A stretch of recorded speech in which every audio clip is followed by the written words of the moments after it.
yanzu wallahi idan na gaya maka abin da na gani ɗazu na rantse da Allah yadda na zubar da hawaye. Wallahi malam, makabarta na shiga, na je in gyara kabarin wani bawan Allah da na sani jiya. Na je na ziyarce shi sai na ga ruwa ya bude gurin. Ba ni da fatanya, ba ni da magirbi, sai yau nace bari in je ni ya dauki magirbi na tafi. Wallahi ina tafiya cikin ciyawar makabartan nan sai na samu wata yarinya a ciki.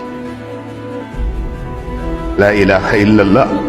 Ba jama'a, ina za mu shiga jama'a wannan duniyar, ina za mu je?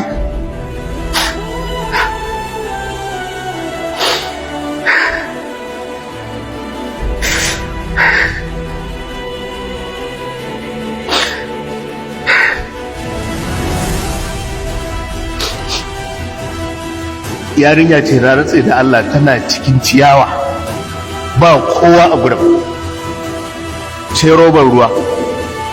Ni da na ganta wallahi tsorita da na ɗauka gawa ce da ranta. Na ce ke da ya aka yi kika zo nan? Ta ce ta zo wayin itace ne, sai kuma ciwon ciki, yunwa sai ka da ita a gurin.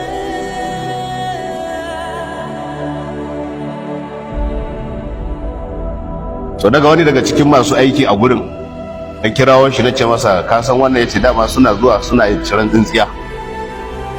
Ya ce suna zuwa yi. Ta ɗauki 'yan wasu kuɗi na bata, yadda ka san za ta durƙusa ta kwanta a gabana. Yarinya ce ba ta wuce shekara 7 ba duka. Haba jama'a, wace irin gwamnati ce muke da ita? wani irin al'umma ne muke rayuwa a cikinsu? Ya jama'a,